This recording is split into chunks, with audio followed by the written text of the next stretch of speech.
Yorana à tous. On me pose souvent cette question, comment m'est venue cette passion pour l'océan? Et pourquoi les cétacés? Alors moi-même, je n'ai pas vraiment la réponse. Je pense tout simplement que ça a été la succession d'un tas de rencontres, de personnes inspirantes autour de moi, car pour vous l'avouer, rien de naturel que cette passion vienne à moi, car j'ai plutôt grandi dans les terres, je suis originaire de Provence. Et ça a été une grande surprise pour ma famille, cette attraction pour l'océan depuis toute petite. Donc aussi loin que je me souvienne, je pense que la première personne qui a inspiré ma carrière fut Monsieur Cousteau. Je me souviens de cette cassette posée en bas de ma bibliothèque, Le chant des dauphins, qui a dû passer des dizaines et des dizaines de fois et qui m'a permis pour la première fois de poser mon regard sur ce grand bleu. Ce grand bleu qui pour moi me paraît d'une grande beauté, rempli de choses, mais qui pour la majorité est assez vide, est assez effrayant même parfois. Alors, j'ai pour la première fois posé mes yeux sur ce grand bleu et regardé de plus près. Je me suis donc intéressée à ces tout petits organismes que vous devez connaître, le phytoplancton, pas plus grand que la moitié de votre pouce. Et pourtant, ce phytoplancton est le début de mon histoire, est le début de votre histoire et le début de notre histoire. Ces tout petits organismes microscopiques sont responsables de plus de 50% de l'oxygène présent dans notre atmosphère. 50%. 1700 millions d'arbres, l'équivalent, d'accord, de la forêt amazonienne. Ni plus ni moins, ce phytoplancton vous permet de prendre une respiration sur 2. Aujourd'hui, si vous pouvez vous sentir aussi à l'aise, prendre votre respiration comme il l'entend, cet oxygène vient de l'océan. Cet oxygène vient du phytoplancton. Alors pourquoi je vous parle du phytoplancton? Car celui-ci est mangé par le krill, qui lui-même est mangé par les baleines. Nous y voilà, les baleines. Ce fut donc la première fois que j'ai posé mes yeux sur ces grands géants et que j'ai compris qu'en protégeant ces populations, je pourrais aider à relever les grands défis environnementaux de demain. De cette première découverte, je me suis donc lancée avec pour idée première de devenir cétologue. Un grand mot, cétologue, qu'est-ce que c'est? Alors je me souviens au collège, au lycée, lorsque me posait la question « Charlotte, tu veux faire quoi quand tu seras grande ?» Cétologue, je veux étudier les baleines dans l'océan Pacifique. C'était très très précis. On m'a souvent regardée avec des gros yeux, découragée, car je pense, et ça c'est la première pensée que je veux partager avec vous, que les métiers de demain n'existent pas aujourd'hui. Et que je pense aussi que les gens qui réalisent leur métier par passion ne peuvent que devenir des gens qui excellent dans leurs compétences lorsqu'on réalise quelque chose avec passion. Alors de mon caractère, de ma détermination et de cette passion, j'ai poursuivi mon bout de chemin. Je suis donc partie en sport-études plongée, puis dans une institut océanographique et commencé à parcourir le monde, le Vietnam, l'Espagne et puis l'Irlande. L'Irlande. Un objectif qui pour moi était de taille. Car comme j'ai pu vous l'expliquer, cétologue, c'est pas courant. Un seul master au monde propose de devenir cétologue et il demande des tests d'entrée très très rigoureux et donc un anglais parfait. D'où ma conquête vers l'Irlande pour améliorer cet anglais. Et donc, j'ai pu assister à un grand séminaire européen sur les cétacés. Une opportunité pour moi, enfin, de pouvoir rencontrer les personnes qui me faisaient tant rêver depuis des années. De pouvoir enfin poser des questions et me projeter moi-même dans un futur très proche. Me voilà donc en face de ces étudiants, de ces enseignants. Et là, la déception. Une très grande déception, car je me rends compte finalement que le discours que l'on me porte n'est pas dans mes attentes par rapport à mon métier. Je me rends compte que ce dont on me parle, ce sont des choses très pointueuses. Des gens qui passent de nombreuses heures dans des laboratoires à scruter des choses minuscules. Et moi, je veux être en action, je veux être sur le terrain, je veux faire changer les choses, je veux sauver le monde. Alors, je me retrouve face à une vraie déception et je me retrouve face surtout à une prise de conscience. Les gens que j'ai en face de moi me parlent d'une recherche fondamentale, alors que moi, je décide de faire de la recherche appliquée. Finalement, ce master que j'ai longtemps convoité n'est plus au goût du jour. Je décide donc de poursuivre mon chemin sur mesure, de m'envoler pour l'île de la Réunion et puis d'atterrir ici, en Polynésie française, il y a maintenant 7 ans.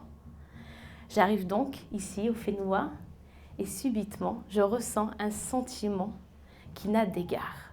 Je ressens vraiment une atmosphère qui est inspirante. Et finalement, tous ces rêves que j'ai peuvent enfin prendre réalité. Ce projet professionnel que je me tue à expliquer autour de moi au quotidien n'a plus besoin d'être expliqué. Les choses vont d'elles-mêmes naturellement. Je finis donc mes études ici et décide d'aller sur l'île d'en face, Moorea, finir pour mon stage de fin d'études. J'en approche du grand moment, la première rencontre avec ces grands géants. On m'appelle en effet, un appel plutôt inattendu, et on me propose de remplacer un guide naturaliste pour la journée. Donc, bien évidemment, je saisis cette opportunité et je demande en quoi consiste mon rôle à bord de ce bateau. Charlotte, c'est très simple, tu vas devoir informer les gens sur ces animaux. Tu vas devoir partager des informations, leur expliquer pourquoi ces cétacés sont présents dans nos eaux, qui sont ces baleines à bosse. Une opportunité incroyable. J'embarque donc, le grand jour, on sort de la passe et nous voilà en face de la baie d'Opunouh. On voit au loin un souffle, une baleine à bosse. Ces grands géants sont enfin là, tout proches. Le capitaine me fait signe, je m'approche de lui et il m'indique qu'il y a des animaux et que je vais devoir m'immerger. Grande surprise, car ce n'était pas du tout au programme. Alors, je décide de prendre les choses en main, fais un petit groupe de 7 personnes, les prépare, un petit briefing de sécurité et essaie moi-même de me préparer à cette première grande immersion, à cette première rencontre. Je vous propose ce soir de vous immerger pour la première fois à mes côtés et d'entendre ma première rencontre. Je vous invite donc à fermer les yeux, à vous concentrer sur le moment présent et à écouter pleinement ce qui vous attend.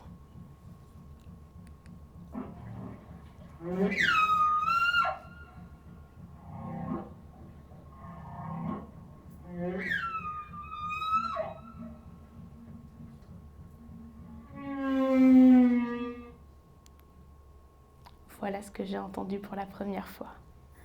Alors je ne les ai pas vues ces baleines, il s'agit d'un mâle chanteur qui était au loin, mais qui littéralement pour les gens qui ont pu vivre cette expérience, vous transporte, vous traverse, vous fait vibrer l'estomac, puis la cage thoracique. C'est impossible de rester sans aucune émotion face à un chant aussi puissant. Le cachalot, qui est d'ailleurs un cétacé, est connu pour avoir le chant le plus puissant du règne animal. Nous voilà donc toujours dans l'eau à écouter ce son fascinant et ma main droite qui se serre et qui se serre, car j'avais un petit papy sur ma droite, je m'en souviens, qui me serrait la main très fort. Alors je me tourne vers lui et là, qu'est-ce que je vois ? Des larmes et des larmes qui coulaient dans son masque. Alors vous imaginez bien l'émotion qui m'a transmise. Moi-même, je me suis retrouvée bouleversée. On décide donc de remonter sur le bateau. Et là, les gens sont éblouis par la rencontre que l'on vient de vivre. Et les questions arrivent. Charlotte, qui sont ces animaux? Quelle espèce avons eu l'occasion d'écouter? Pourquoi les baleines à bosse viennent ici en Polynésie chaque année? Alors je m'exécute, je réponds à ces questions. Et je me rends compte finalement que l'on me pose beaucoup de questions qui restent sans réponse ici. Donc, première réflexion. Une rencontre qui reste sans voix, qui m'a transportée et me donne envie de vivre une seconde rencontre. L'occasion se présente à moi quelques mois plus tard, où je fais la rencontre de Glu. Alors ce baleineau que vous voyez sur la photo est donc ma deuxième rencontre, une rencontre pareil, rempli d'émotions. On s'immerge à l'eau avec un petit groupe de personnes, une rencontre beaucoup plus intimiste, beaucoup plus en accord avec ma philosophie.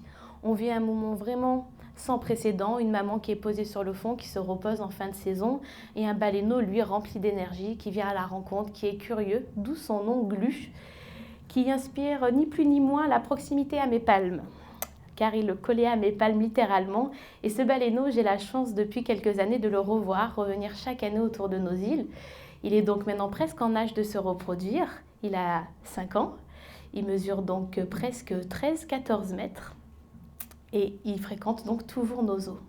On remonte sur le bateau et là, les gens de cette émotion, pareil, me sollicitent, me posent de nouveau des questions. Mais Charlotte, comment on peut faire du mal à ces animaux? Quelles sont les menaces en Polynésie française? Que faisons-nous pour ces animaux? Et finalement, Glu a été la révélation, a été l'élément déclencheur à un projet professionnel que j'avais dans un coin de ma tête depuis 5 ans. La fondation d'une association environnementale. J'ai donc en décembre 2017 fondé l'association Océania, qui est basée sur l'île de Moorea et qui œuvre pour l'étude et la protection des cétacés.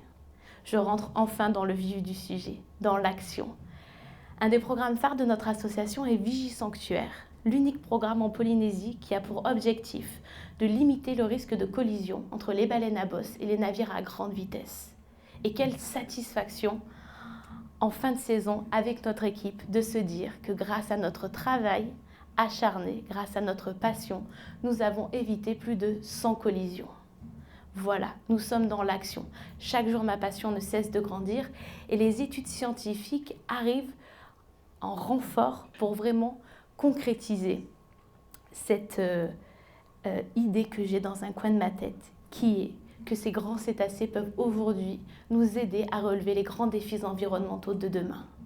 En effet, souvenez-vous de ce tout petit phytoplancton en début de présentation. Ce phytoplancton qui est responsable d'une respiration sur 2. Ce phytoplancton qui vous amène cet oxygène au quotidien. Sa croissance est tout simplement liée à la présence et à l'état de bonne santé des grands cétacés à travers le monde entier. En effet, les déchets des grands cétacés, des baleines à bosse, des baleines bleues, sont très riches en fer et en azote, et ces minéraux sont essentiels à la croissance du phytoplancton. Sans baleines, ce phytoplancton ne pourrait donc pas grandir, et ce phytoplancton ne pourrait donc pas assurer quelque chose de tout simplement vital, notre oxygène dans notre atmosphère. Deuxième grande découverte, toute récente, il n'y a pas plus de 6 mois, on découvre que ces grands cétacés peuvent nous aider aujourd'hui à combattre l'un des défis environnementaux les plus colossaux, le réchauffement climatique. On l'a abordé ensemble pendant la soirée, les baleines s'y ajoutent. En effet, à même titre qu'un arbre capable d'absorber du CO2, les baleines sont elles aussi capables d'absorber ce CO2. Un arbre absorbe en moyenne 33 kg de CO2 par an. Une baleine, 33 tonnes, 1000 fois plus. Ces animaux jouent donc un rôle crucial dans l'absorption de ces CO2. La grosse différence par rapport aux arbres, les arbres à leur mort vont rejeter ce CO2 dans l'atmosphère. Alors qu'une baleine, à sa mort, elle va flotter quelques heures, parfois quelques jours en surface, et plus de son poids va couler au fond de nos océans. Va couler au fond de nos océans et amener une ressource alimentaire pendant 100 ans. En effet, ces baleines-là vont être au début convoitées par les plus grands charognards, les requins, qui vont vraiment s'atteler aux parties les plus charnues de l'animal. Et ensuite, des animaux que vous connaissez beaucoup moins, de minuscules vers qui vont forer progressivement chacun de ces os et qui vont donc avoir une ressource alimentaire disponible pendant 100 ans. Ce que j'aimerais partager avec vous ce soir, c'est donc un état d'esprit différent, une philosophie d'appréhender cette nature et un état d'esprit qui nous permettrait aujourd'hui de relever les défis environnementaux de demain. En effet, les baleines, ces grands géants des océans, ont une valeur intrinsèque très forte. Elles méritent clairement de vivre dans ces océans. Mais ce nouvel état d'esprit nous montre aujourd'hui en quoi leur présence dans l'océan est vitale. En quoi, sans elles, nos océans ne peuvent pas être sains et en quoi ces animaux peuvent nous permettre d'avoir une planète plus durable. Je suis donc convaincue que ces animaux peuvent aujourd'hui nous aider à relever ces grands défis environnementaux. Et je suis donc convaincue que les baleines pourraient peut-être sauver le monde.